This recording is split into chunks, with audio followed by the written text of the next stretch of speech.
Good morning student, welcome to all student NBGI group. बच्चों, आज हम आपको दो चरों वाले रैखिक समीकरण बताएंगे। दो चरों वाले रैखिक समीकरण बोर्ड एग्जामिनेशन के लिए मोस्ट इम्पॉर्टेंट चैप्टर है।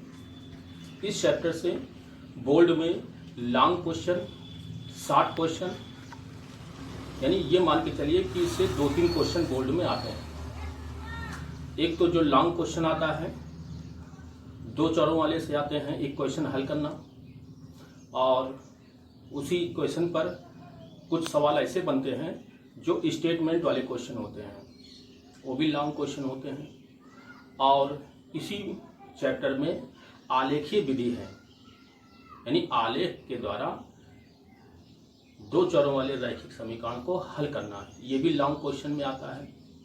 और जो इसमें लघु उत्तरी क्वेश्चन बनते हैं, उसमें एक क्वेश्चन आपको दिया होगा और इस क्वेश्चन को हल करना होगा, क्योंकि एक क्वेश्चन दो चरों वाले ये पिछले क्लास 9th में भी आपने सीखा होगा, 8th में भी सीखा होगा। इसलिए दो चरों वाले रैखिक समीकरण आसानी से आपको समझ में आ जाएगा।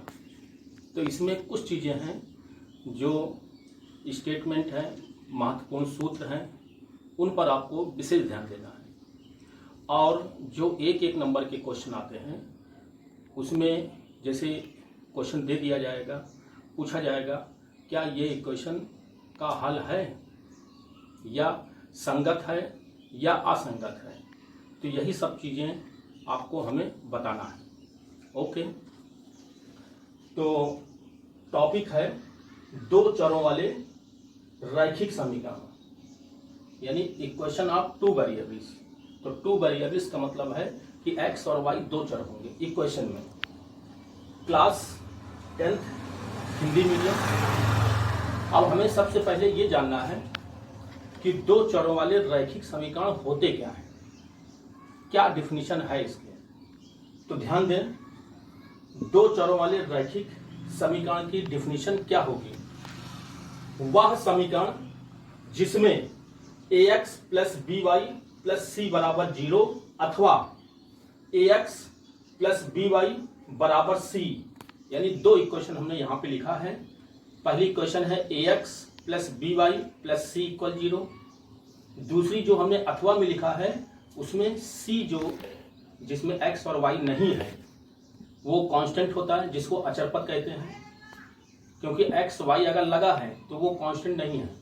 कांस्टेंट वही होगा जिसमें x y ना लगा हो। ax प्लस by बराबर c के रूप में रखा जा सकता है, यानी कि जिस समीकरण को ax plus by plus c बराबर 0 अथवा ax प्लस by बराबर c के रूप में रखा जा सकता है, परंतु ये ध्यान रहे जहां a, b तथा c क्या है, वास्तविक संख्याएं हैं, यानी कि रियल नंबर हैं।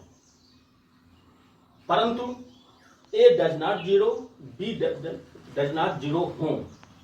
यह भी आपको ध्यान रखना है कि a का मान और b का मान 0 नहीं होना चाहिए, क्योंकि अगर a इक्वल 0 और b इक्वल 0 हो गया तो आपका x और y इसमें रहेगा ही नहीं, और जब x y नहीं रहेगा तो दो चर आपके बनेंगे नहीं। तो दो चर तभी होंगे जब उस क्वेश्चन में x और y मौजूद होंगे। बात समझ में आ रही। तो इसीलिए हमने लिखा है a does not 0, b does not 0, यानी a और b का मान 0 नहीं हो सकता। तो दो चर x और y में एक रैखिक समीकरण कहलाता है। तो डिफिनीशन क्लियर होगी, यानी वह समीकरण जो ax plus by plus c equal 0 अथवा ax प्लस by बराबर c के रूप में हो या रखा जा सकता है। a b c वास्तविक संख्याएं हैं, रियल नंबर हैं, परंतु a डज नॉट 0 और b डज नॉट 0। तो ऐसे समीकरण को दो चरों वाले रैखिक समीकरण कहते हैं। क्लियर। अब आते हैं संगत युग्म। बोर्ड एग्जामिनेशन में एक नंबर का क्वेश्चन आता है, दो इक्वेशन आपको दे देंगे और कहा जाएगा क्या ये इक्वेशन संगत युग्म है। तो क्वेश्चन आप तभी लगा पाएंगे जब आपको डिफिनीशन पता होगी। संगत युग्म दो चरों वाली दो रैखिक समीकरण का युग्म संगत कहलाता है यदि युग्म का कम से कम एक हल हो। यानी कि दो इक्वेशन आपको दी होंगी और ये कहा जाएगा क्या ये इक्वेशन संगत है, तो आपको उन दोनों इक्वेशन को हल करना पड़ेगा और उसमें क्या देखना होगा, कम से कम एक हल हो।